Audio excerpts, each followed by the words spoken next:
Blog Talk Radio. Hey guys, you missed us? It's your girl Sunny D. Say hi guys. What's going on, good people? It's your boy Clint. You already know. Get at me. What up, though? It's your boy Willie Styles. We back like we never left. What up, though? Yes. It's definitely been a minute. Yes. We were just talking before the show. When you get sick, that shit get real. Right. Especially when you're a house full of people. Everybody down. Yeah. So, but we ready for the night, though. We ready back. Let's get to it. Yes. Today is December 7th, 2017. Guys, we're almost near Christmas, and we're almost near the end of the year. Whole new year getting ready to start. We got to get ready, get ourselves together, prepare for that, for a whole brand new year, and get shit right that year, If you're listening right now, you're on blogtalkradio.com/GFT radio show. And if you guys want to call in and join in our conversation, phone number is 657-383-1155. And if you are shy, you don't want to talk to us, but you want your voice heard, tweet us at GFT_radio. Oh, man. I ain't even going to get into how our week was because we'll be all day. We've been going for like 3 weeks now, so ain't no point in doing that. Right? right. Exactly. That'll take the whole show in itself. Exactly. So we definitely going to jump right into this topic, and I kind of want to give y'all a little background of where I got this topic. I was listening to, was it Stakes is High?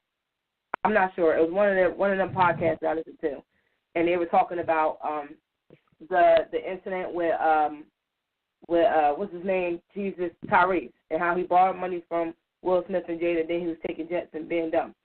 And they were talking about, they didn't really get onto that topic. They were talking about something else, and that kind of came into the topic. But then I thought about, how many times we either borrow money or lend people money, and we just never get that shit back, or, we lend it to them, and then we ask for it back. They mad because you asked for it back, or you got to, hunt them down, or they spending money like they just ain't never had no intention of giving you your money back. It happens. That's just real life. But, how do we feel about that? Do you lend people money with the intent of not getting it back and things like that? So I kind of shot the idea to the fellas, and of course, we all can relate to this. So we're gonna pretty much talk about that. So if you want to talk about it, like I said, call in 657-383-1155. Guys, what do you think? So I'm gonna jump right in there, just because I think I was telling y'all about this too. I'm a constant victim of can I borrow $1, right? So mainly because I got a bunch of kids, children, everything like that, a bunch of family. Not really my family that hit me up, but you get the stragglers that come through every now and then, and they think that you got some money just because you might have that you're still working or whatever the case may be. So so anyway. This is my philosophy right now on lending money. I don't usually borrow money from people. If I need to borrow some money, there's only a few people who can really help me. I usually go to my sister, to my mom. Sometimes I go to one of my buddies that I know look out, and I know I look out for them. So, basically, if somebody comes to me, usually I give them the money, and like I said, I give them the money because the thing is, I know that I'll be real disappointed, not only in them, in the situation, but in them if they don't pay me back if I'm expecting it back. So I give them the money with the premise that, at least in my mind, that I'm not going to get that money back, or I might not see that money back. And I also limit, my giving, because I'm like, I'm not about to give you $500 to put myself in the hole when I might not get that money back from you, especially knowing that you put yourself in a certain situation that you already can't see yourself getting out of on your own. So how do I expect you to come back and pay me back especially something so large, So, and even if I do give you something that I consider to be a large amount of money, I definitely have to see it that you're, only going to be just climbing out of that hole, not being able to excel from that. So, unless some drastic life change happens. So, Let me get back to the story. So basically, like, one of my godchildren, borrowed money from me, and it wasn't a lot of money, but, my thing is I give them the money so that I know, hey, I paid you to leave me alone from now on. So, you can get this money, I give you this, whatever amount of money, tear it off. Like, okay, now, in my mind, I'm like, okay, I gave you this. If you don't pay me back, good. That's fine. Go live your life. And I don't have to be disappointed because I didn't expect it back. And then I also don't have to give you anything else from here on out because go use that money I bet you borrowed the last time, pay yourself back that and then keep it moving. So that's how I look at it. Don't give people money or don't lend people money expecting to get it back, because the thing is you don't know when they're going to pay you back, for one. And if you have that expectation, you might be, one, you might be kidding yourself, but then two, you might be disappointed in the end result because people are just built to disappoint, and no knock to the person or their love for you or anything like that. It's just a situation, you got to think through the fact that they got themselves in a sticky situation, so more than likely there's no coming back from that, you know what I mean? Unless they have, like I say again, some life-changing event. So that's how I look at it. I definitely agree with you. My motto is don't lend out what you can't afford to lose. First of all, you know what I mean? Facts. So you avoid a lot of things from that premise right there. If I can't afford to lose, if I can't afford to give it to you right now, just because I got an extra little bit of cash, if I give that to you and something happens, then when I need to dig in my stash and I don't have it, then I'm gonna be messed up. So if I can't do that, then I'm gonna just simply say no. And then I look at it from both angles. I've been in a situation where I had to ask for a loan. You know what I mean? My thing is I really don't want to ask for too much, because like the more you ask for it, like that's pressure to pay back. You know what I mean? Like, and if you already like Willie just said, if I'm already in a bind, you know what I mean? I go to him and I'll be like, bro, I need $500 real quick. I already know it's going to take me a minute to get that $500 back to you. You understand? So if I ask Willie for that, I'm going to him with that explanation from the door. Like, that's why I say it's just best to keep it real. Yeah. If he can do it, right. If he can do it, he can. If he can't, all right, bro, I understand. Life is life. You know what I mean? Like, we both got issues. You understand? So, like, I never took that as, you know what I mean, a slight. I never took it as personal if somebody can't do it or if I couldn't do it, because I know I've been on both sides of the coin. You know what I mean? Shit happens at the end of the day. You know what I mean? But you feel me? Not too recently, I had a car issue. Like we was talking about the friends helping you with business when we did that episode. You feel me? And I mentioned then a couple of my friends helped me get right. Boom, I was able to pay back. But at the same time, you feel me? I know when he lent it to me, he was like, "Now, I mean, don't worry, get it back to me when you can." He knew I was good for it.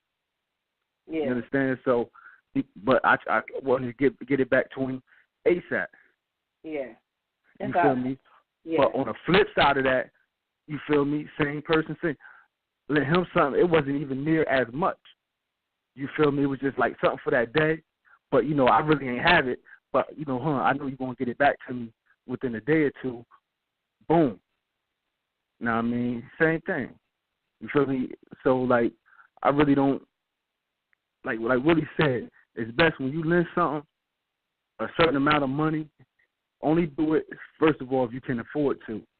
And secondly, like, you know what I mean, just do it. If you're going to do it, do it. You know what I mean? Like, don't expect nothing back. And that's why I said it also depends on how much of the loan is. You feel me? And it depends on the person. You feel me? Some people won't, like, I know some people won't even ask me for money because I know how they are and they know how I am. If I lend it to you and with the intentions of getting it back, then, like, bro, I need that money. Right. Right. Like, bro, I need that, bro. You feel me? And I expect that same energy of return. Like, if somebody lend me something and be like, all right, Clint, I'm gonna need that back though. But then next thing you know, I'm out here, I'm getting fly, I'm doing this. You feel me? This, that, and the third. Like, nah, that's weird right there. That's weird. Yeah. No, see, me personally, I agree, but then again, I don't. I've lent out money. I've lent out money more than I have borrowed money from people.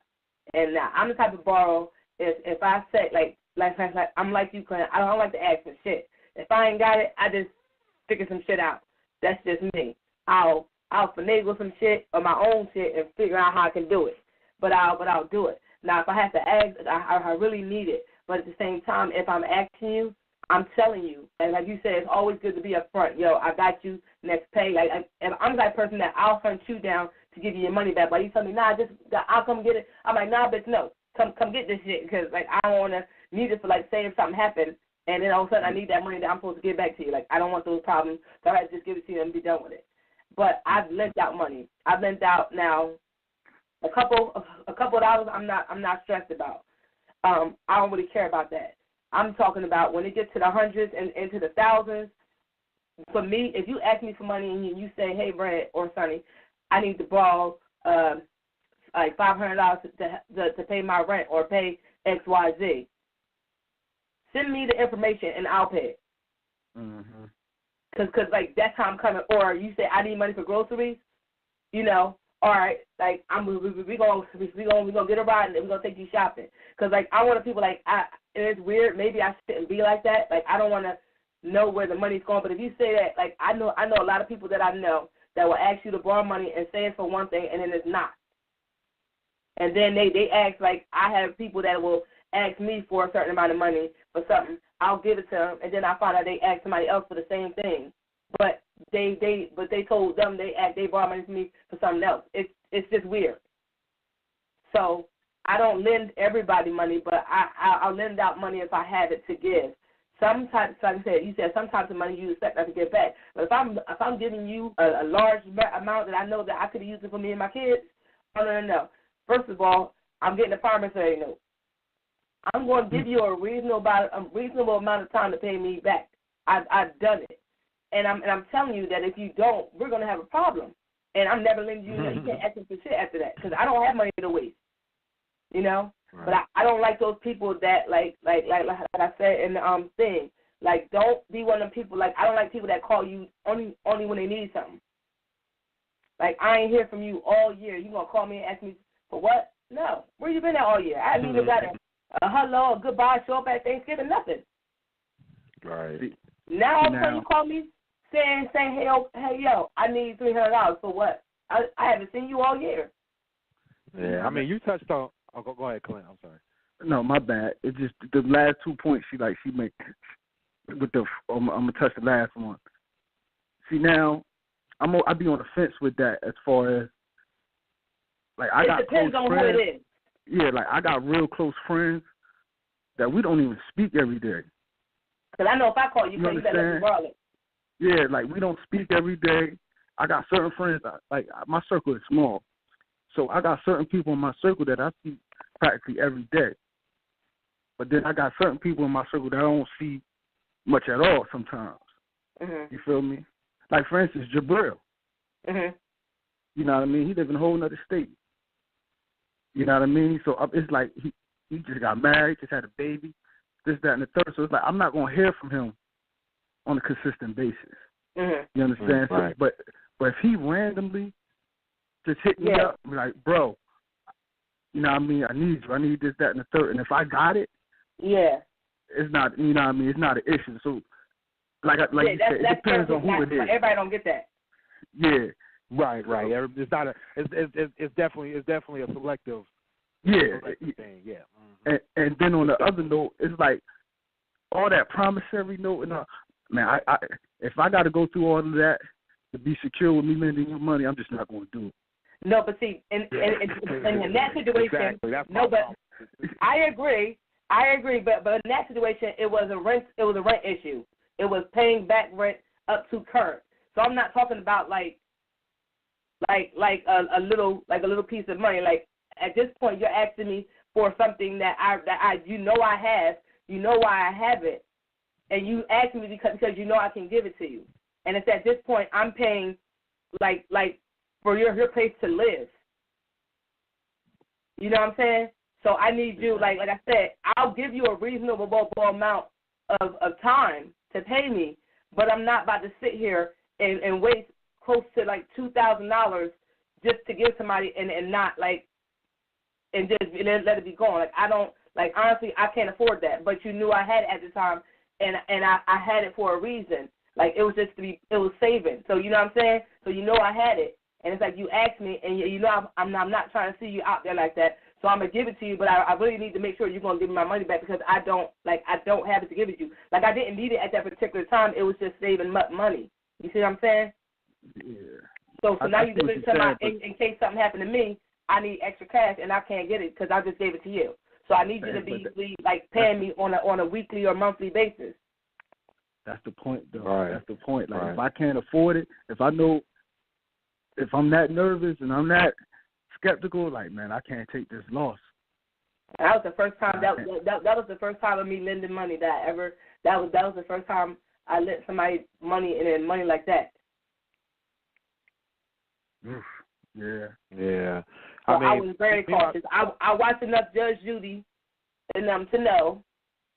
Right. Exactly. That stuff could go wrong, and I'm like, listen, like I said, I didn't need that money. It was me saving. You know what I'm saying? Like I was caught up on my stuff. I just was saving money because where I was living, it wasn't that expensive. So I had just got my job, and I was saving up all my money.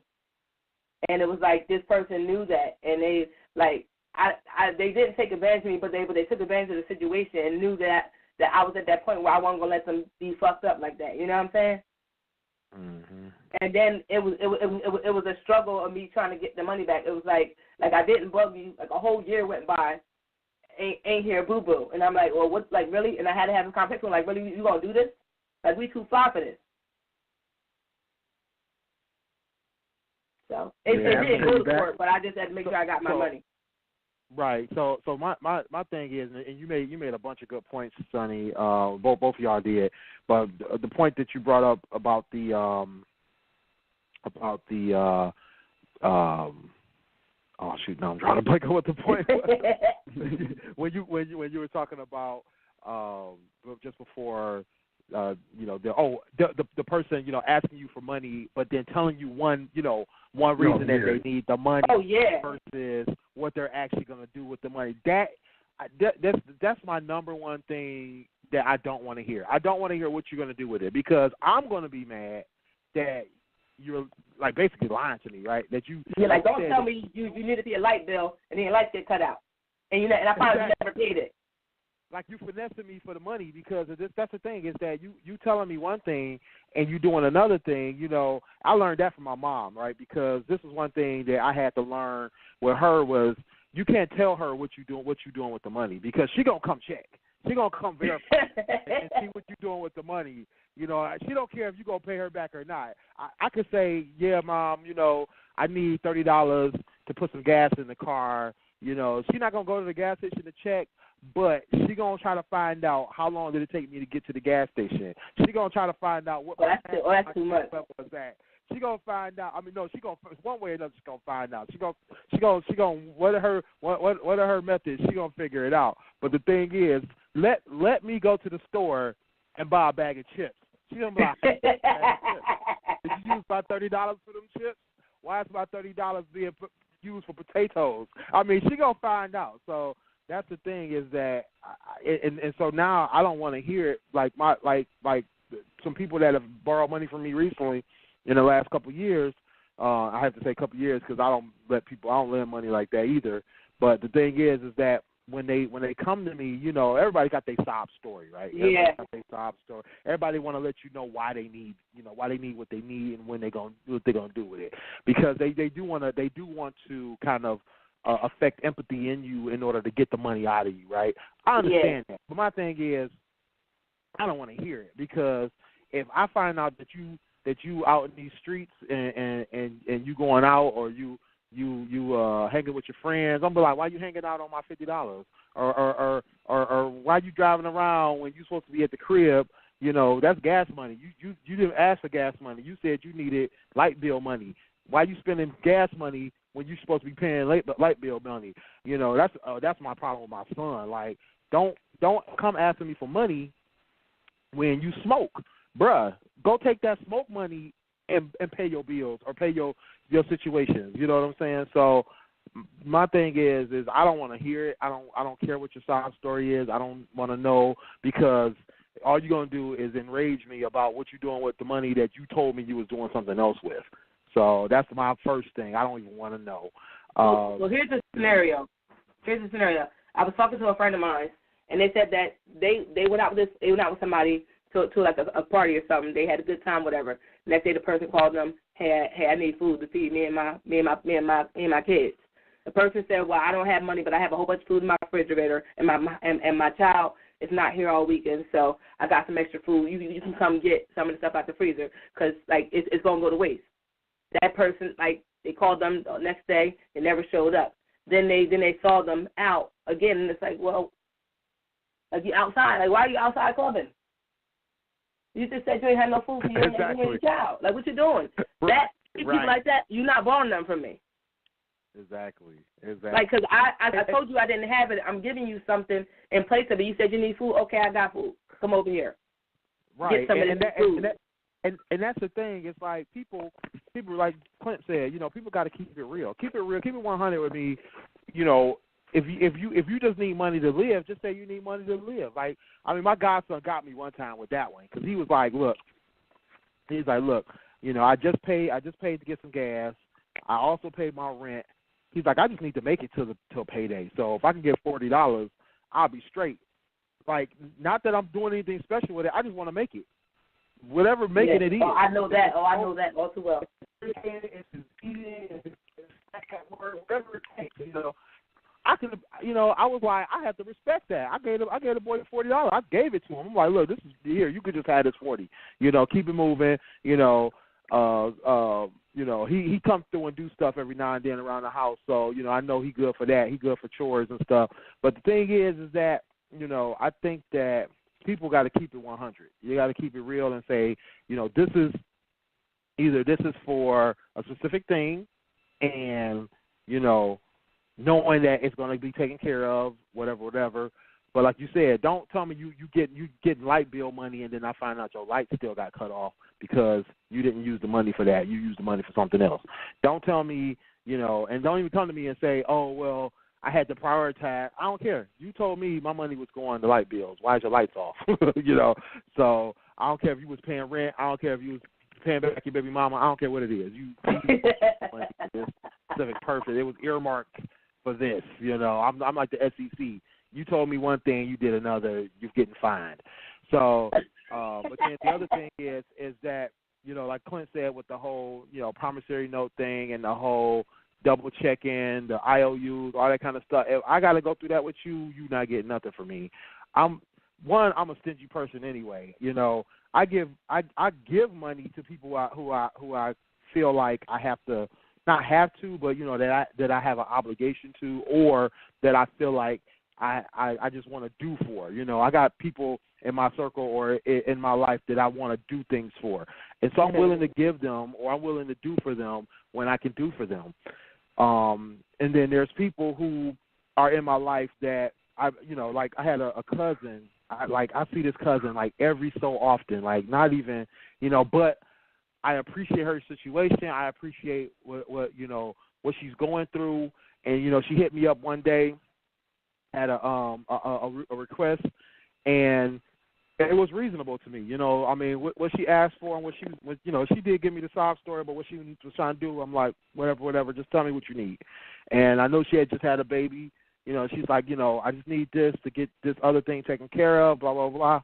And so I'm like, all right. I went ahead and sent it to her. I can't remember if she actually asked for it as a loan or if she just asked me to give it to her, whatever it was. But, I know I just gave that to her because my thing is that, she's my little cousin. I was trying to look out for her. I know, she was in a bind, and she in that situation that, like I said, I look at things from the perspective of you get into a situation that you can't see your way out of without help.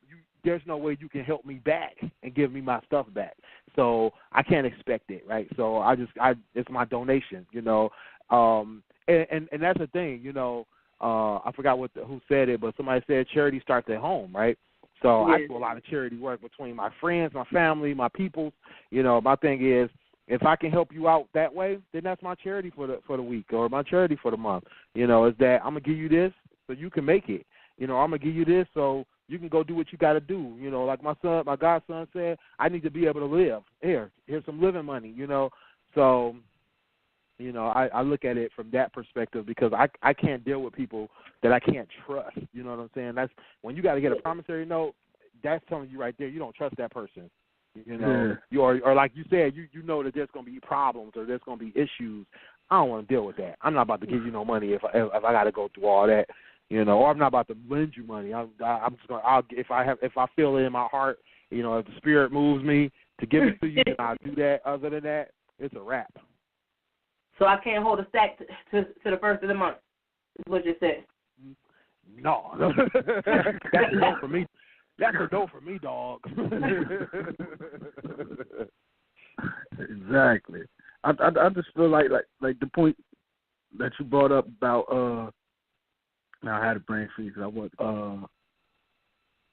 what you just say? How you started off with the Who, me? Nah, well, Willie, the first point. Oh, you talking about me? I'm sorry. About which one? Which point?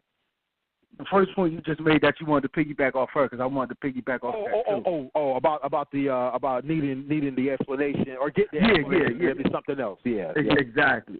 I remember my boy told me the most profound thing one time. I went to him. I was like, bro, I need to hold like 80. I give it back to you in 2 days. You feel me? I was like, I need the whole 80. Give it back to you in 2 days. 2 days later came. I gave him back the 80. And when I was explaining to him what I needed for, he was like, bro, it don't even matter. You said you needed it. I gave it to you. You ain't got to tell me nothing after that. You feel me? Right, exactly. And I respected that. Yeah. You know what I mean? I respected that because first off, he know I don't normally come to him asking for anything. So if I asked him for it, I needed it anyway. You feel me? And he knew I was good for it. So when I gave it back to him and I was explaining, he's like, bro, I ain't even care, bro. You said you needed it. I gave it to you. I knew you was going to give it back. It is what it is. You know what I mean? I'd rather move like that. He taught me something. He taught me something. So now, right. So now when somebody tell me, you don't got to give me no song and dance. You feel me? How much you need? And if I need it back, I need it back by then, by this certain time. You go have it back to me by this certain time. All right, You feel me? Go through what you do. I don't care if you want to go to a party. You feel me? It don't matter. You feel me? If I got it to give at the moment and I know you're going to give it back when I need it back, just take it. You feel me? I ain't even mad at you. I mean, I got people that's like that will, like, I got friends that I know personally that just be like if I'm going through, like, I remember I was jokingly, I put on Facebook, but I was serious as hell, how, like, you know, I forgot about the reoccurring thing that come out your account, and Blog Talk Radio happened to be one of them, and I forgot all about it, and it came out, and my account sent me a message like, you got 9 cents. I'm like, bitch, wait a minute. 9 cents. I wasn't going to be perfect. Like, shit was real, you know? Like, and I post on Facebook, I said that, you know, cause everybody forget about them, you know, when you had the recurring charge, they just come out of the account. You don't got to worry about it. It just comes out. And I had the money in the account, but then I had like 83 or 89 cents or something. I was kind of pissed off.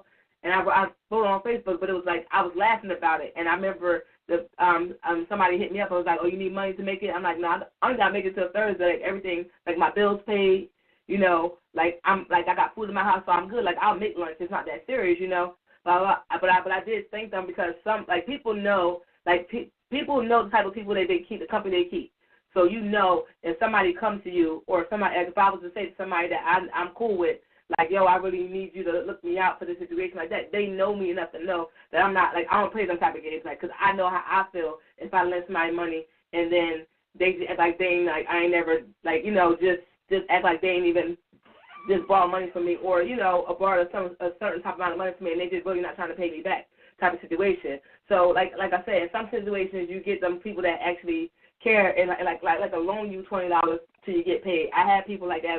Like my one coworker, I'm cool with at work. She know if I ain't make it all the way like I was trying to make to the end of the week, she would give me money. As soon as payday comes, on her lunch break, I'm going down and giving her money back. You know what I'm saying? So you got people like that, and you don't really got to explain it, you know.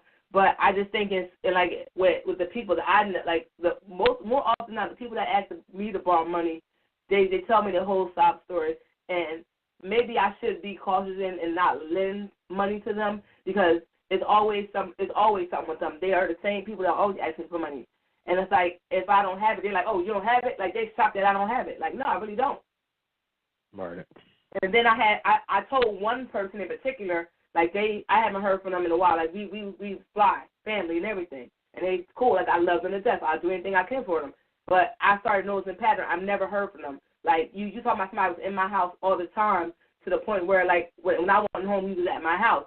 So we was that cool. And then all of a sudden you drop off the face of the earth, and then every time you call me, you want something. Like you call me like, hey, can I borrow blah blah blah? And I'm like, okay, come get it. That's the only time I would see you was when you was coming to get something from me that you never paid back, but I still gave it to you. You see what I'm saying? So I would do it, and then one day that person was like, "Why you don't talk to me?" And I said, "Because you don't talk to me. Only time I hear from you is when you want something." Oh, it's like that. Anytime I ever ask you for something, it's because I need it. I said that's besides, and you gonna let me go without? You know I got kids, and I said I will never let you go without because I always gave it to you when you asked. But I just find it peculiar that I never talk to you until you pick up your phone or inbox me on Facebook asking me for something. And I just think that you should be calling me and say hi, you know? Like, how the fuck are you doing? Like, Merry Christmas, fucking Happy New Year. Hey, Brad, happy birthday, something. I don't fucking hear from a whole fucking 2 years, and then you pop in my inbox asking to borrow something. And I'm going to give it to you if I got it, but it's just like, you should hit me up more than that, you know what I'm saying? Yeah. So now I don't give them nothing because I'm like, you don't even talk to me anytime. Like, and I think to me that's crazy. If I'm willing to give you money every time you call me to ask, and you can't say boo boo die. Right. Yeah. So I mean, I feel you. I definitely feel you on that sentiment, and I definitely get the spirit of that. In terms of trying to understand why people would want to even come to you when knowing that they don't mess with you on a regular basis. They're not in your inner circle. Whatnot. They don't include you on nothing else that's going on in their life unless there's problems and they need you to help fix them. But I think there's certain people who are going to just be like that, right? Yeah. I had a situation where somebody would always come to me, right when they needed me, and they would try to warm me up, a day or two before. Yes. And and that's and it's like it's obvious, right? Because it's obvious with people like that, But I think it kind of speaks to your nature or your reputation when you have a person do that. I mean, not that flattery is what you need at that moment, but I think that's all they're doing. It's the main thing is that they recognize that you're a person that they know that they can depend on. You know what I'm saying? So I mean, I wouldn't look at it as all bad. I mean, yeah. I mean, me, myself, I still probably wouldn't do nothing for them because I'll probably be in the same mindset when they call me like, hey, I don't even hear from you, so why are you calling me now that you have issues, But I think that it's interesting to realize that people, even when you're not looking, people are watching you. You see what I'm saying? Mm-hmm. And that people recognize that you're a person that's either dependable or that you're a person that has, the resources to assist. You know what I'm saying? Yes. So I think it's I mean, that's, I mean.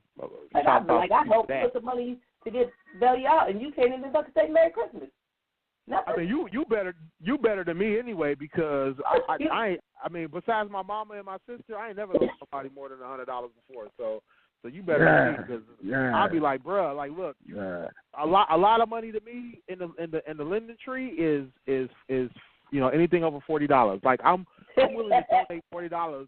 I'm willing to donate $40 to get you to leave me the hell alone. That's my thing. I'm always down for that. Anything 40 and under, I'm giving it to you, so you can leave me alone. I don't never want to hear from you again ever in life. No, but I think my problem is I'm a sucker for, and like I said, I'm learning now. Like the last couple of years, I had to stop. But like I don't like to be worried about your kid because I don't give a fuck about you.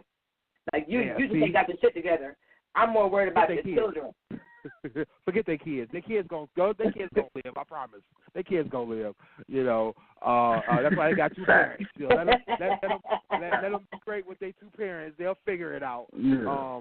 Thing is, and if they don't have two parents, they got grandparents. And if they don't have grandparents, they got aunts and uncles that's looking out for them. Believe me, their kids are straight. So my thing is that they didn't need you 10 minutes ago. They don't need you now. It's all for show. But I think that, you do have to be selective. This bottom line for me when it comes to lending money, borrowing money, all that kind of stuff is you got to be selective. You got to understand, who you dealing with and what the situation is and how you want to handle the situation. I'm not going to pay everybody to leave me alone. Some people just going to leave me alone for the sake of they're going to leave me alone. But there's certain people in my world that I know I'm going to have to pay them at some point to leave me alone, to say, okay, you need some money, because I always have a job, right? I'm always working. Always on vacation. Won't take me. Right. They always see me on vacation. They always see me out in these streets. Quiet as it's kept, I've had people hit me up after seeing me post on Facebook that I was on vacation, like as if I still got money. And I'm like, dog, I just went on vacation. I'm broke. That's my favorite thing. I just came back from blah, blah, blah, so I'm broke. So, but, and that's what I don't understand. It's like, why do people think when they see you doing something that you got money just because you're doing it? My thing is, if I'm doing it, that means I'm broke now because I just did it. So I'm done. I'm spent. So, but, people come to me. I've had people come to me after a situation like that. Blah, blah, blah, I need $100 to do this. Like, no, I don't lend hundreds of dollars to anybody besides my mama. So, so that's how my sister's got me on the hook for anything she want to ever do in life. I got to do it. So, because she took care of me when I needed it. So she good. Everybody else, I'm sorry, I can't help you. Even my kids, like, I had my daughter come to me looking for something. I forgot how much it was, but she asked me for some money. I'm like, dog, like, I'm sorry. I just took your brothers and sisters to X, Y, and Z to Dap Zone or something or laser tag, whatever it was. Like, I don't got it, and I pay your car note, so or your not car note, your car insurance. So I'm sorry, it's a wrap. Once again, I'm paying you to leave me alone. Like, leave me alone. One thing somebody can't do. There's a lot of selection. You got to be real selective. That's my bottom line. You got to be real selective of who you deal with and what you do, because once again, people are gonna disappoint you, and you got to be ready for that. There's opportunities to be helpful. There's opportunities, to do for other people. My thing is, do your charity in the streets and be done with that. Don't worry about everybody else. Yeah, like I said, it's real simple for me. If I got it, and I rock with you, you got it. If I don't got it, I just don't got it. One thing you're not going to do, though, is guilt tripping and lending you some money. That's one thing you're not going to. Because as soon as you try to throw the guilt trip, you done lost all, credibility to me. You feel me? Because if you know me, I don't even do that guilt trip shit. You know what I mean? I'm quick to what you saying is everybody know my motto. For a free ride. And I try to make you feel bad because I'm like, we got a podcast together. No, we got to knock it together. So you said is that's not gonna work. No, that's not gonna work. That's not what you got. You got to be just keep it at 100. You feel me? But you try to guilt trip me into something like, nah, it's not gonna work. It's gonna be fraudulent. You feel me? It's not genuine. The gesture isn't genuine. You feel me? I don't even want something from somebody if it's not genuine. Yeah. You know what I mean? I always tell people, don't do something for somebody and then talk about them after you do it. You feel me? Because exactly. You know what I mean? Because if you tell me you did something for somebody and then you're going to talk about them after you do it, yeah. You feel me? Now, I lose respect for you. Or don't do something for somebody and then just do it do it to get the glory and say you did it. You know how people Like, oh, I helped you. Blah, just to hold it over. Did you did it for me, or you did it for the glory? Like, what you? Yeah, just to hold it over somebody's head. Like, don't do it like that. Oh man, that's a whole nother thing. I forgot about that. Yeah, doing it for the gram, right? Yeah, you feel me? Like, come on. Yeah, I hate those arguments. You get an argument with somebody, like, you know what I did for you? Bitch, did you do it because you wanted to, or like what? Right. I guess we got because we won't play them games. Bitch, did I ask you? No, you did it by yourself, and you fucking dumb then. Keep it pushing. I'm an asshole. So, you know, I've had those conversations where people had told me what they did for me, and it's like, okay, so I can go and say what I did for you, but I'm not that petty. Right. Like, but I don't even know why you brought that up. Like, we're not even talking about that. We're talking about why we're arguing right now. That's nothing to do with what you did for me. Yeah, I'm like, I done lost friends, and some I don't even think they don't even realize it yet. I just caught that. All right, yeah, right. I feel you. Do you not be my friend no more? Like, no, I mean, like, some people, I sincerely believe, like, some people don't even realize, like, yo, we're not friends no more. Right. Because of situations like that. Exactly. You feel me? Mm-hmm. Like, so, like, because I take that because it's with, like, Styles P said it in the song Life with Pharoah Monch back in the day. Now, I mean, he was like, I don't got friends, I got enemies. So if they with me, that mean they my brother. You know what I mean? So it's like most of my close friends, they like brothers. Like it's not even like a friendship thing. Mm-hmm. It's deeper than that. So anything we, you know, and just like brothers, you go through your arguments, you have your little personal beefs or whatever. Now, but you get past it. But what we're not going to do is play that I did this for you, you did this for me game. Because then what's the point? What was the point of even us being cool in the first place? That's what friends are for, right? Mm-hmm. You know what I mean? So, I mean, like, can't nobody tell me, you know what I mean, certain people can't even bring if they lent me money after I know for a fact I put my life on the line for you. You know what I mean? So, like, why are we even having this discussion? You know what I mean? Right.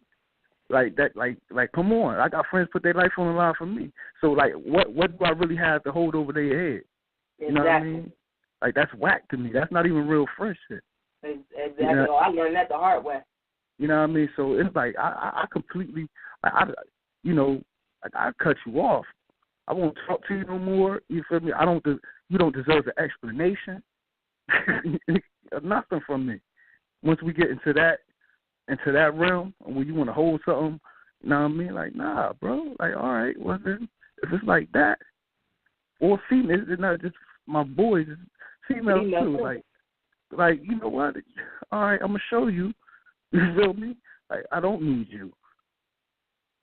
You know what I mean? Like, I'm gonna show you that you don't play no factor in my life now. You play a factor in the past, but from this point forward, I'm gonna show you, like, I mean, you can't be removed. You can't be removed. Don't, like, you know what I mean? That's why I say it's always two sides to the coin. We can always talk about what we, you know what I mean, how we lend the money, how we react when people owe us money. But, you know what I mean, sometimes some of us was on the other side of that. Yeah. Oh, I know. Definitely. Well, I gave you know that what I mean? I'm a big, and that's why I say, you got to look at it like that, too. You got to look at it like that. Like, I think people that anytime, like, if you have either lent money or borrowed money, you understand the aspects of both sides. And you got to look at it like, as a person borrowing, if you would lend somebody money, would you want them to do that to you? You know what I'm saying? How would you feel something like that to you? And like I said, you got friends that you lend money to, and it's not even nothing. You ask, get it? I got it for you. It's not a problem. It's nothing. Because I know if I needed it, you would give it to me. So it's not even to pay me back. It's like I know if I ever got in the gym, you'd be right there to help me out. So, you know, type of situation. So people have to look at it from that standpoint. You don't want to burn bridges, and especially when it comes to family members and friends. You lose friendships over money. You lose, like, you break up families over money. Like Woody said something earlier, like, because, you know, sometimes me and my mom go back and forth with lending each other money. I really don't even call it lending. You feel me? With that type of relationship, you feel, oh, that's mine, huh? I got it, huh? Right. You feel me? Because guess what? I know if I'm in the jam, who the first person going to be there? My mama. You feel me? You feel me? So it's like, you feel me? It's nothing. It's like that's what, you feel me? And that's what every relationship was like that. That conversation would be so much easier. Yeah. With people to where I know, like, man, Willie close, so, you know, I don't really got to, I know if I'm in the jam, Willie got me if he up. If Willie in the jam, he know I got him if I'm up. You feel me? Yeah. Or you know what I mean? So it's like, it's really nothing. Yeah. Because I know, you need this, don't even worry about it. I know I'm going to need you later at some point. That's just how life works. Yeah. You right, feel me? Right. That's just how life works. I'm going to need you later at some point.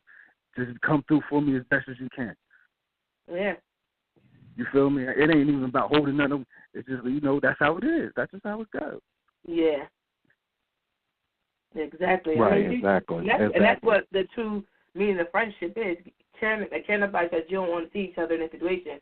Like if I see my best friend in the gym and I know I could help her, she ain't even got to ask. Like if I know you messed up, I'm gonna be like, what you need? Like how can we fix this? Because I know if it was me, she'd be right there like, you know, what you need. Like I remember a few times when it was an issue with one of my friends and they needed groceries, and I'm like, I got you. Like Mr. B, you good? Like let's go shopping. I got you. Like I ain't, you know, like I'm here. Because at the end of the day, I know if it was me, they do it for me. So you gotta like build those types of friendships, and not that you always gotta ball stuff with friends. You could be friends and not balling, a damn thing. But just know that if you ever got into that situation, that person really give a fuck about you enough that they're gonna help you out. And that's relationships too, because you can't be with somebody that's gonna watch you be down and just ain't trying to help you. Like that's crazy. Mm-hmm. Like you over there. I used to feel some type of way where it wasn't even about, like, it'd be times I want to go out or do something and I got some bread on me, right? So I asked one of my boys, like, man, let's go do this, that, and the third. And they'd be like, nah, man, I ain't got it. I'd be like, don't even worry about it. I got you. You feel me? Let's just go have fun. Yeah. Right. You know what I mean? Let's just go out and enjoy life. It ain't about the money. If I say I got you, I got you. I ain't worried about losing nothing right now. You feel me? Like, let's go. Right. But then they give off that vibe, like, you know, like, nah, I don't want nobody. And like, I can understand it at some point because it's sort of a pride thing, especially for a man, an ego thing. But at the end of the day, I'm like, bro, if we that tight, it shouldn't even matter. If I tell you I got you, I got you. Because then I'm looking at it, if the shoe is on the other foot and you up, would you even invite me? Knowing that I don't got it. Yeah. Oh, I have friends. You see what I'm saying? I mean, that's how I look at it too, because, you know, like I mentioned earlier in the conversation, is that, you know, I have my my select people that I will do things for, but then there's a very small group of people who I feel like I can go to, you know. And I mean, in a way, I kind of think it's kind of sad to think that, you know, there's a larger group of people who I'm willing to do for than who I think will do for me, you know, because I just know that if I need help or if I need something, you know, I can only depend on a certain select few people, you know, and not to say that the other people wouldn't want to do it. I just know that I only know there's only a select few who can do it. You know what I'm saying? Who I won't feel bad that you know, I have to go to and say, look, you know, I'm in a bind or I'm in a situation, I need, you know, some assistance. You see what I'm saying? And, you know, for me, it's no qualms about asking. It's just about what do I expect the answer to be, you know? And I don't want to embarrass you to say, can you help me? And then know that you're going to be like, no, because I know you don't got it, or I know you can't do it, or I know that this is going to be a problem for you.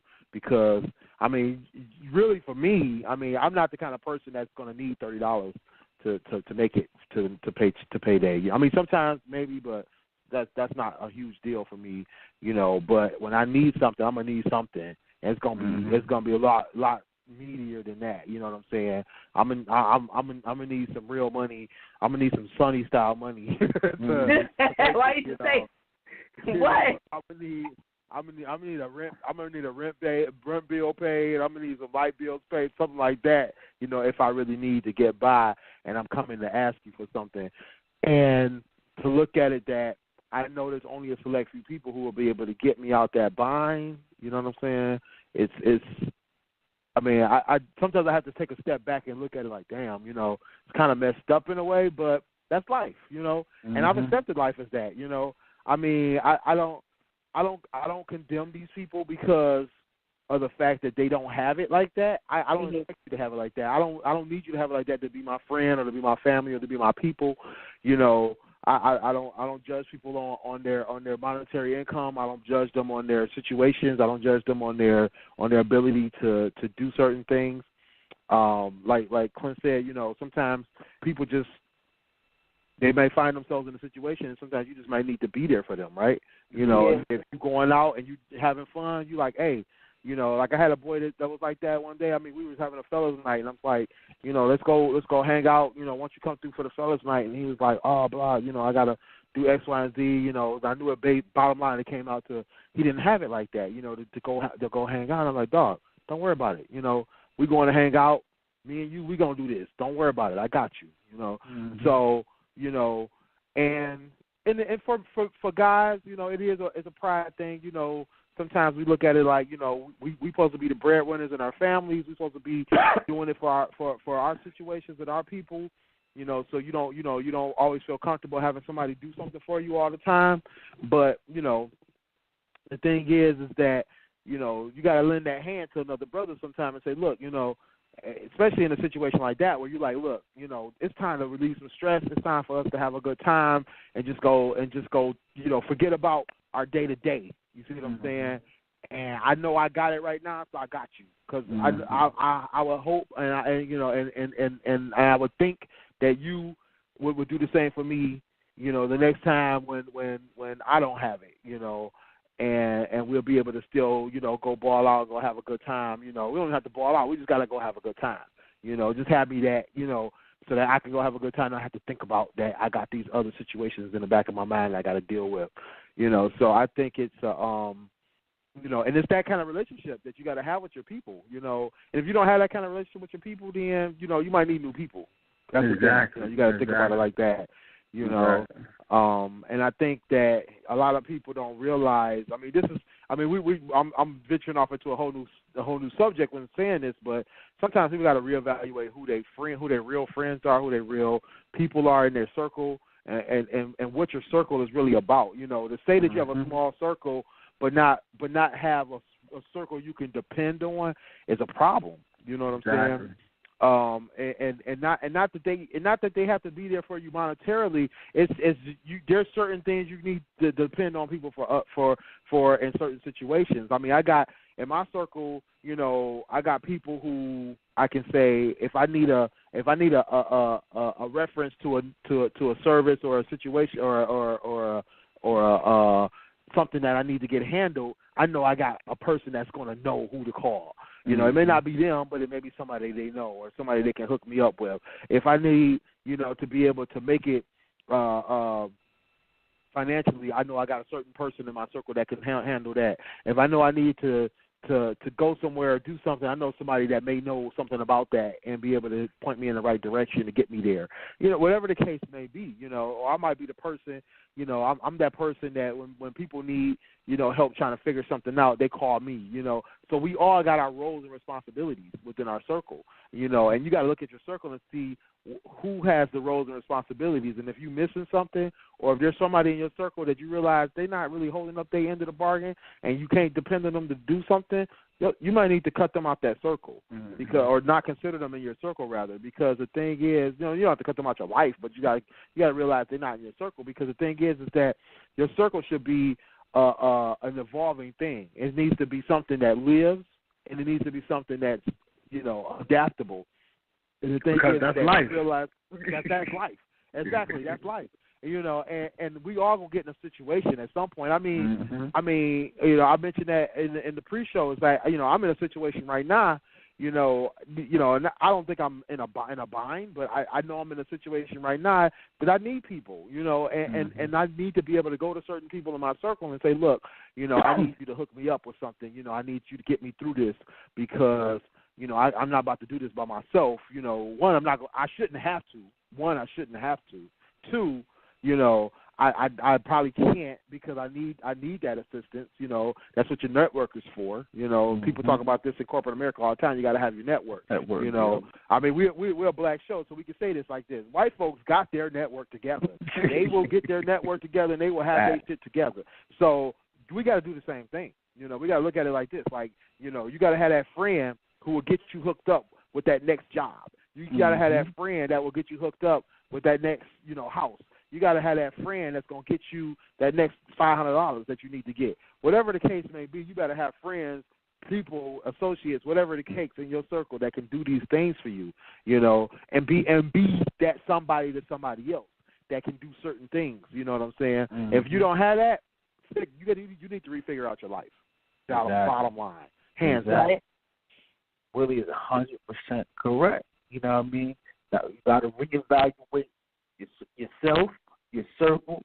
You know what I mean? Because sometimes when you grow, some people that was in your circle before may not be able to be in that circle for down the road if they become stagnant. Right. You know what I mean? So it ain't really like any less love. It's like, bro, I'm moving forward. I need you to move with me. If you can't move forward, like you said, this is a breathing, living thing. If you can't move forward, then, like, you know what I mean, I can't stay here. You know what I mean? I can't stay. You know what I mean? Stagnation is, you know what I mean, leads to death. It'll kill you. Yeah. Exactly. Thank you. At the same time, it'll kill you. It'll lead to death. Exactly. So it's like you got to keep it moving. You know what I mean? Like I said, you're totally right with that. You know what I mean? Everybody, you know what I mean, your network determines your net worth. You hear that all the time. Yeah. You hear that all the time. And this, that's why even me trying to run my business, that's why I had, I won't say no monster success, but it's been profitable because I knew people plugged me in with other people. Yeah. Right. You know what I mean? So it's like, okay, that's dope. You know what I mean? But, we know after show. We did we are. Topic a little bit. Oh yeah, definitely. Let's put that number out there. Call us at 657-383-1155. Yes, indeed. If you wanna chime in, if you wanna rant, tell us your rant story. About getting sidetracked by a borrower. Somebody borrowed some money from you, or if you want to tell us how you got lent some money and you didn't do them right. You did them dirty. So let us know. Yeah, we want to hear that. Yeah. So, in our after show, I forgot what I was going to talk about a couple of weeks ago, Sonny. No, I'm so messing with you. Don't bless me. It wasn't my fault. Let me tell y'all. Like I lost my voice. Well, I didn't lose my voice. I had a whatever they call it. What they said is something similar. It's like it was a different version of strep throat. So Clinton, no, I couldn't barely talk to him when I was in the car. And Clinton, no, I talk his ear off usually when I'm in his car.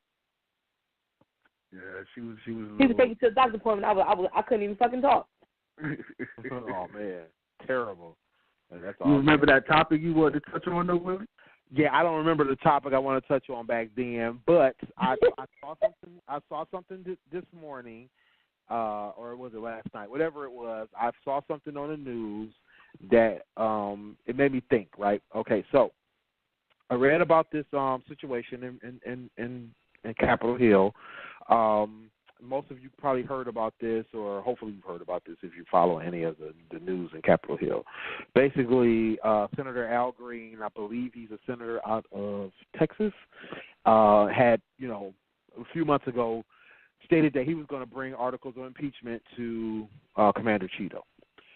But he was, waiting for his time to come where he could submit those papers and he could, submit that case for vote in the House. He's a senator in the House of Representatives. So basically, they make the first step, or they are the first step towards the impeachment process, blah, blah, blah. Anyway, Senator Al Green decided on Tuesday that he would bring those articles of impeachment. It was 2 articles that he was bringing. He was going to bring those articles of impeachment on Wednesday. Now, when he decided to bring those, he was going against a lot of Democrats that were already saying they weren't going to vote for it. House Minority Leader Pelosi said that it wasn't the right time. There was some extenuating circumstances already going on. As most of you know, there's a big investigation into the Trump administration involvement with Russia and all this other stuff with collusion. Anyway, so she's waiting for that. Her thing is, let's wait for that because we want to make a bigger push. We want to make this so evident. We want to make this so concrete that even the Republicans can't come back, because the thing is that, Republicans run the House right now. I think the Republicans run both House and the Senate. Anyway, he decided to do it anyway. He decided to push it anyway. He decided to submit them. He decided to have his people vote on it. I think he got 58 votes in his favor. Of course, in the House of Representatives, that's not a lot, So, anyway, my thing is, this is the question I have for this topic, for this after show topic. What do you think the motive was in still proceeding with this push for the articles and this vote on either on his side, Senator Al Green, or on the side of the people that he represented, the 58 people that he represented? What do you think the real push was? Because in my mind, this is how I look at it. No, I'll take that back. Let me hear you guys' thoughts on that. If you have a thought on it, is what do you think his motives were behind, still pushing for that, even though even his House Minority Leader told him not to do it? Honestly, it could have been a little self-serving. You feel me? It could have been a little. It could have had a little bit to do with, he wanted to get his name out there. Yeah. He wanted to, you know what I mean? He wanted to prove, I guess when it's time for his number to get called again, as far as election, he may want to look where I stood at, look what I tried to do with his constituents. Yeah. You feel me? Right. Because and I think with Nancy Pelosi, seemed like it probably wasn't ready. His articles wasn't ready. You feel me? Like, you couldn't prove it. It wasn't really legit yet, so to speak. So, I really can't. I don't know his motives. I guess, they really don't want him in there. That got a lot to do with it. So they're just trying to rush the process a little bit. You feel me? Right. Trying to get it out there, rush the process. You feel me? But you know what I mean? You risk a chance of hurting the process as well. Yeah. Yes. You know what I mean? So when you do that, you know what I mean? It kind of it's a huge risk to do that. Yeah. It's a huge risk. You know what I mean? Because you could set some certain things that's probably already in motion. You could send that backwards. Mm-hmm. Take a step back. That's true. Yeah. What do you think? What do you think, Sonny? I think like Chris said, I think it's more of him trying to get his name out there as the person that brought Trump down, so to speak, or attempted to. But I think that kind of like what Clint said, it might push things back, but at the end of the day, it just seems like he wanted to get it out there, and a lot of people don't want Trump in office. But I agree with the other lady. It should have waited and got how they do a lot of these big cases. They build up, so there's nothing that nobody can say. These are the facts, and this is what it is, and this is exactly what he's being charged with. It's more to come full force than half-assed. And it's just a half-assed effort that ain't going nowhere, and could have possibly, Clint said, ruined something else or put something back further. It's just stupid.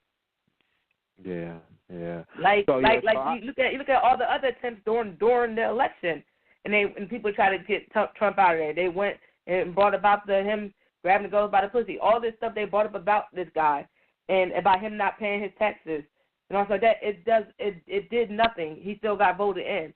So if you're gonna come hard, you got if you're gonna come for him, you got to come hard and Right. go hard to go home. Risk the Exactly. chance of looking bitter and like a sore loser. Yes, yeah, that's true. That's true. I kind of thought about that today as I was thinking through this discussion. Is that I think it does kind of give you that bitter taste. Like, okay, you lost this election, you lost this whole fight, and now you're going after something that you still want to lose. Like, come on. But so when I thought through about why he did this, I was thinking like, what would possess a man or a group to still do something like this, right? And I kind of got on the same page that you're on, Clint, when you said about the self-serving part. The fact is that there's an opportunity here for them to say, hey, we stepped up when nobody else would. Mm-hmm. We did what nobody else dared to do, right? And I think it does, put a spotlight on them to say, especially like you said, either in their reelection or just in history, to say, look, when this was all going down, before it all happened, we were already shining a light on the problem, and we said this was a problem. So I kind of looked at it like that, and so I had a level of respect for that part of it, because I was like, I think it is kind of the right thing to do. Somebody has to step up and say something, right? Mm-hmm. I think that's the one problem we have right now in this country, is that nobody wants to say anything about anything. We either feel like it's not PC, or it's the wrong time to do it, or we're embarrassed to say it, or we don't want to offend somebody, or whatever the case may be. There's so many reasons people have of why we don't do what's necessary to step up and take a stand about something that we either believe in or we are against, or whatever the case may be. So I looked at it from that perspective. I looked at it from the perspective of, somebody has to say something, so say it. But, knowing the facts, right, and knowing what it takes to really impeach a president, I kind of feel both of you when you say that it is kind of a detriment to the process in a way, and it also takes a step back because you have Republicans who are going to ride this boat ride this ship until the ship sinks, right? Mm-hmm. Republicans have proven day in, day out, year after year, decade after decade, they will get behind anything. I mean, anything. They don't care if it's a lie. They don't care if it's helpful, if it's detrimental to the country. They don't care. Absolutely have no qualms about getting behind something. If this is what the party stands by, this is what we all stand by, and we'll do this until the wheels fall off.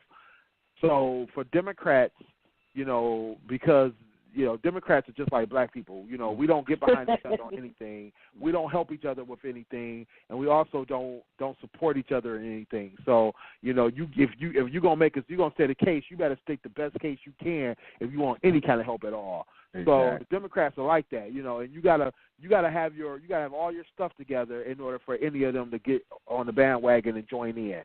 So I think the problem becomes the fact that now, like you said, I think you said it, Sonny, is that you have that bitterness, right? And it's like, okay, you put this whole thing together and you submitted it, regardless of the fact that we all said this wasn't going to work, for one.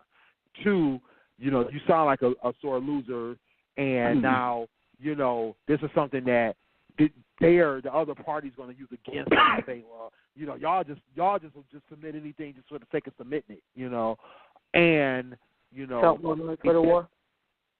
And it detriments. I'm sorry, what did you say? I said Trump going on a Twitter war about it and how you lost. Exactly. Exactly. How about how you lost and how you blah blah blah. So, and I think that and then they're also going to use the whole thing of you're going to detriment the whole case and the point of when it is a strong case. They're going to say let's shoot this down because hey basically you're going after anything. You're going after whatever you can to make this happen, and now we have to question the motives, right? And they're going to question motives regardless of how good the motives are. They're going to question it, good, bad, indifferent, whatever the motives are, they're going to question it. So I was kind of disappointed in the process. I was after I really kind of thought about it, and I was kind of disappointed that they would continue with it, and then they all got not all, but that group, that small group, got behind it, because no matter what personal purpose that it serves, it's not for the greater good. As much as I want Commander Cheeto out of office, I do know, like you guys said, it's got to be a strong case. It's got to be not only a strong case, it's got to be bulletproof. Exactly. Because you don't want to leave the door open to when.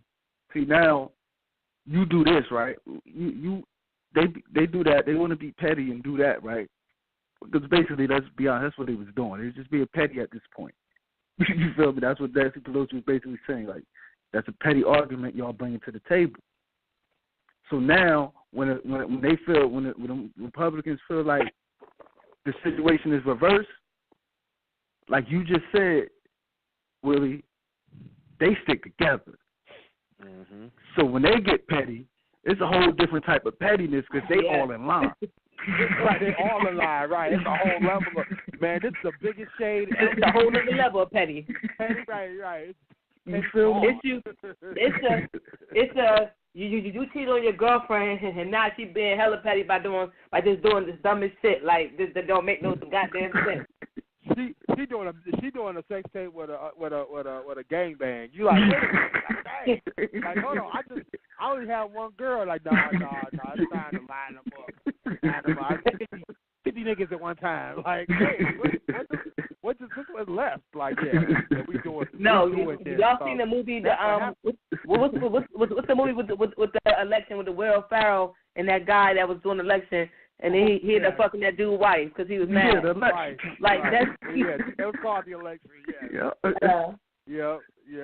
I mean, and that's basically, I mean, because, okay, so like the articles of impeachment, he brought one of his cases was the fact that, Trump was a bigot and, he inciting, segregation and separation and all this other stuff. And it's like, as much as that's bad, the thing is, he was voted in because that's what he stands for. Mm-hmm. These people voted for him because of this. They wanted this Muslim ban. They wanted this separation ban. They wanted not separation ban, but they wanted this immigration ban. They wanted these things, so they voted for this, right? So it's like you can't impeach a man based on something that his constituents wanted. You know what I'm saying? That's basically. I mean, it's bottom line what it is. It's as bad as it is. Mm-hmm. These people voted for him for this. But these millions of people wanted this bigotry in office. So saying that just because it's evil and it's bad, that you're gonna put him out of office. No, these people wanted that. That's what they wanted. But if he does something that breaks the law, if he does something that's, that whole collusion thing, if he does the obstruction of justice, which now his attorneys, Commander Cheeto's attorneys are arguing that a president can't obstruct justice. My thing is, he was not president when he was obstructing justice, though. Exactly. So anyway, but, the thing is that, there's certain things you do have to fall in line with. You have to wait for it. You have to say, okay, you know what? These people wanted this situation. We got to roll with this until we can put them out for other things or, elect somebody properly. That's the thing. And this goes back down to, what this country really wants out of itself. Mm-hmm. And what the people really want out of itself. And I think, sadly, the true colors of this nation were shown in this election, in that, people have shown their true colors. In terms of allowing a man who's not traditionally, historically a racist, historically a male chauvinist, historically a sexual harasser, historically, tons of stuff. We talk about it all the time. We always talk about it. But, that's what they wanted, right? And, they voted for him anyway. They basically endorsed it. And then now you have him endorsing other pedophiles and endorsing other rapists, things like that, and so being mad about the fact that he is still endorsing these kind of people, endorsing racists, endorsing racist organization, you can't be mad that's what's happening, because the thing is that his people put him in office. Yeah. You know, that's what they wanted, and they were in the right states to get it done. You know, so you know, it wasn't more of them, but it was just enough of them in the right areas to get it accomplished. So you know, we gotta you know, continue to fight the good fight and try to put it out there that this stuff is wrong, and hope that the next generation can correct our woes. You know, because the thing is that, you know, we got these people out here who don't care, you know. Like, and I remember when he first got, I was telling people when he first got elected, and something happened. I forget what situation. One of those tragedies happened, and Bill Duke, I think his name, the dude from the KKK, used to be the Grand Wizard or whatever. Oh, right. Mm-hmm. David Duke, yep. David Duke. He said something, you know, at first, I mean, President Cheeto came out. He said something kind of like negative towards them. Mm-hmm. And David Duke went on his little YouTube joint. It was like, hold on, Mr. President. It's like you checked it. Like, don't forget who your fan base is. Don't forget who got you in there. And then the next thing you know, oh yeah, those are some good people on that side. Everybody. I was like, whoa. And then right after that, David Duke released another video. Was like, yeah, see, that's the president I'm talking about. That's the president I know. That's the president we voted for. I was like, wow. Yeah, I was crazy. Like, wow. I was like, he really, they really got his ear. You feel me? Like he gotta appeal to his constituents. Yeah, because he ain't never. As much as somebody say something about him, and he go on Twitter, just go on him. He ain't say nothing about that situation. He changed his tone immediately. You feel me? But you know, since the show almost over, it's a topic I know we can get into. I don't know if we got too much time to get into it real quick, but I would like to do a show on it. This new thing I've been reading about, I posted on my Instagram earlier, this pedosexual. What? Pedosexuals. They're trying to get it, basically pedophiles, you feel me? They're trying to get it, label it under the LGBT Q community. Exactly. Yeah, and they're trying to make it seem like it's natural. Right. Right. Like you could be born to be a pedophile, basically. Exactly. Born to be a pedophile. Exactly. Like you have an affinity to young children, affinity to loving young children, and there's actually there's a couple of websites that are dedicated to those kind of people, where they're like kind of like support groups and stuff like that, therapy groups, things of that nature. And because I read about this about a year ago or 2 years ago, might have been longer, but it was crazy because they basically are trying to use that law or those laws that are designed to protect gays and lesbians. They're trying to use that as their method of protection for themselves. You know, not to say that they could legally, you know, be with children, but to say that having those affinities is okay, and be able to have that as like be proud of it. They can't right. They not only be proud of it, but that they can't be fired for it. They can't be discriminated against for it. That kind of thing. Like we'll have to accept it as their state of being. You know, that's crazy. So you know, like right now, you know, a lot of people get ostracized for being pedophiles. They get ostracized for having those, you know, those types of situations, and so they're getting it so that they can't be discriminated against, or they can't be targeted for any kind of retaliation, and which is crazy, you know, because I mean there's so many levels of craziness that afflict, but you know, that's been going on for some years. I don't know how much footing it's gotten. Hopefully, you know, nobody's stupid enough to ever allow that to pass, allow that to get by. But it's, you know, it's definitely something that they're pushing and that they're trying to get, you know, more attention to. Exactly. You know, and man, it's just crazy. You know, I mean that type of big stuff.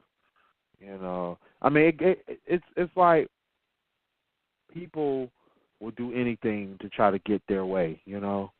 And that's the point I was making earlier. It's like when we say, like, we gotta be careful when we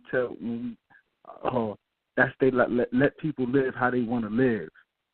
It's caveats to that. It's boundaries. You feel me? Yeah, you just can't, definitely. you just can't live how you want to live. Yeah, exactly. You feel me? Yeah. That's not how life works. That's not how a society works. You feel me? A functioning, healthy society, at least. Right. You know what I mean? You just can't do anything. You can't raise your kid. People say that these are my kids. I'll raise them, do what I want with them. No, you can't. No, you can't. Because go whoop your kid in a grocery store like you want to just whoop you and see what happened to you. Because you can't. You can't. Right. I tell you, the day I took my daughter to the hospital, my son was all over the place. It was past his bedtime. He was all over the place, right? So they didn't want him wandering, smacking the curtains like that. I sat him down my lap, and I kind of held him, like, to where he just couldn't get up.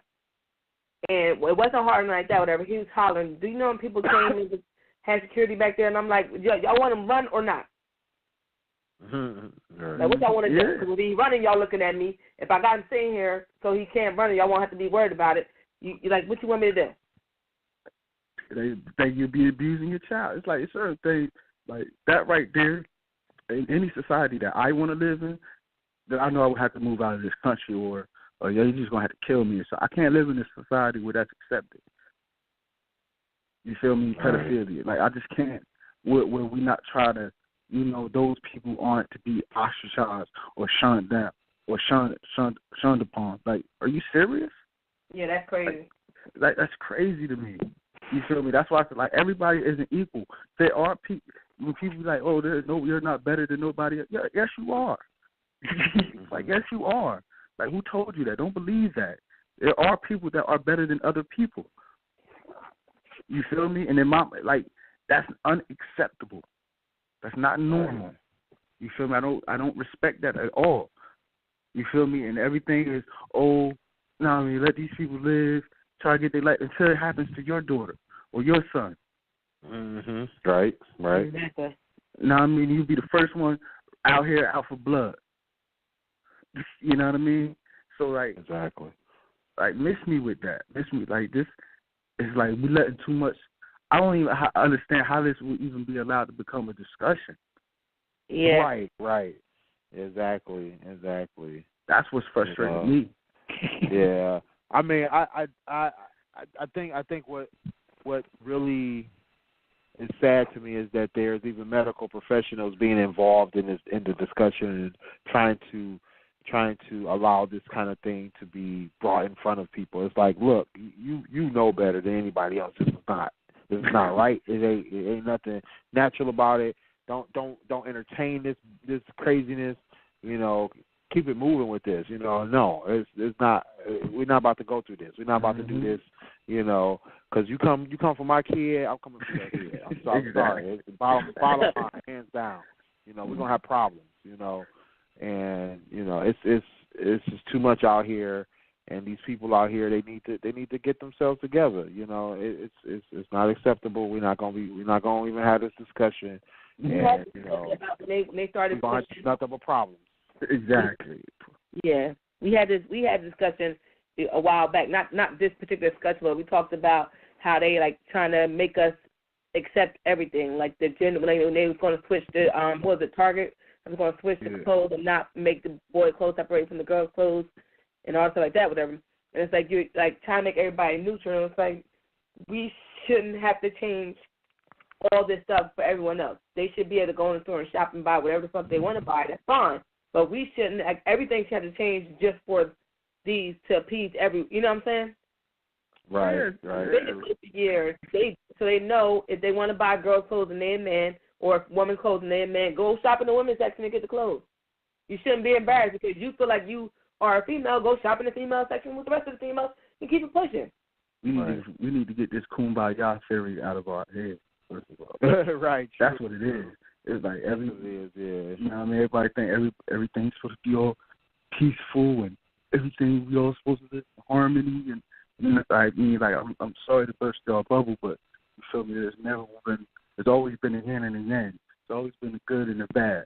You feel me? Like, can't have one without the other. You feel me? You got the middle road. That's just life. You know what I mean? Whether you like it or want it to be that way, it's irrelevant. Right. You feel me? Right. You know what I mean? It's really irrelevant. You feel me? You just got to live the way how you want to live in a positive light. But the think that we're all just going to get along, that we're all just supposed to be agree and accept certain things. You know what I mean? Willie mentioned the medical people trying to say how natural those thoughts is. All right, guess what, Willie? I give you that. You feel me? I give you those thoughts may be natural because you can go back and any history. You know what I mean? I look at the Bible as a history book, the Quran, the Torah, whatever. You feel me? African scriptures, all that was mentioned in there. Yeah. As negative. So obviously it's been that type of behavior been around for thousands upon thousands of years, correct? So, but at all times, those behaviors was looked down upon, especially the pedophilia. Now, I mean, I'm not even getting to the homosexuality concept. I'm just speaking specifically about pedophilia. Like, that's always been looked down upon. Mm-hmm. You feel me? It's a reason for that. You know what I mean? You don't need, you feel me? Common sense. No adult, whether man or woman, should be doing anything to a child. Right. You feel me? I was looking at the thing, and one of the men was trying to explain to how a 4-year-old is able to start having sexual desires and all this crazy shit. I'm like, yo, they really trying to rationalize, and they really doing trying research. To rationalize it. Exactly. Yeah. I'm like, you gotta be. Yeah, we definitely gotta come back to that one. Yo, like that thing had me tight. It had me heated when I read about it. I'm like, wait 1 minute. Like, you know, and y'all hyping this up. Like, no, bro, no, we're not about to go there. We're not about to do this. I'm sorry. I don't care who it's about. It's a wrap. You know, like, nah, man, you getting talked about. You getting all that shun and all. Yeah, we shunning you. Yeah, get all that. We stoned the motherfuckers to death. I think anybody that is a pedophile that prey upon children and stuff like that need to be castrated and like do like the Bible days. Throw stones at their ass, stone their ass to death. Like in the middle of downtown Trenton, just had a fucking outside fucking city hall and fucking they walk by and throw a stone. Listen, my neighborhood got a lot of kids, right? And I'm cool with most of my neighbors. But let me find out one of these neighbors that I'm cool with is actually a pedophile. You feel me? Documented facts that he's a pedophile. No conjecture. There's no way around it that person's a pedophile. Yo, I got to approach him. You feel me? I have to. I'm not even saying I'm going to approach him like, yo, I'm going to do something to you. But I'm going to let him know. Like, bro, I know what you are. And I know what you did. Right. You feel me? I'm letting you know there's going to be consequences and repercussions. Exactly. All right, with that said, we got to wrap this show. So y'all can give out y'all info because Clint about to walk up the car and let them know. Y'all good. You know what y'all do. Y'all hit me up on my blog site, kingstruth.com, Twitter @eTrentonGroomy. That's about it. Yeah, this is your boy Willie Styles, STYLEZ. I'm at Willie Styles everywhere. Get at me at askwilliestyles.com or williestyles.net. You know where to find. Or williestyles.info. Sorry, williestyles.info. Holla at me. And of course, I am Sunny_D. D, Instagram, Snapchat, and Twitter. And check my blog, unreservedlyme.com. Thank you guys for listening to tonight. Check us out, gstradioshow.com. All our info is on that site. Yeah, get at us. Don't forget the show is on demand, people. You cannot miss our shows. Our shows are always on demand at Google, iTunes, Podcasts, Google Play Music, YouTube, SoundCloud. We everywhere. Google us. Yes, right. Catch y'all in 7 days. Holla. We use the whole time. Of course, the site crashed. The site crashed. Come on, lady. End the show. I think the show's gone. It's already 11:30. Oh, no, now it's going. They're going to hear this.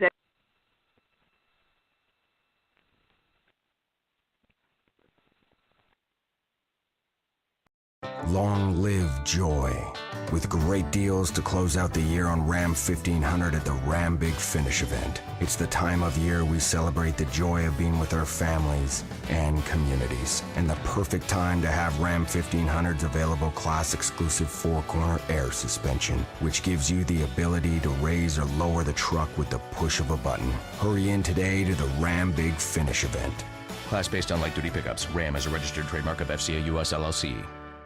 Ready, set, holiday. With Dunkin' Donuts holiday coffees, get your holiday spirits soaring like Rudolph with a peppermint mocha latte or a brown sugar cinnamon iced macchiato. These extra special holiday flavors are a cup of cheer during the busy season. From finding and wrapping that perfect gift to setting up the decorations, try a special holiday coffee today and set your mood to merry. America runs on Dunkin'. Price and participation may vary. Limited time offer.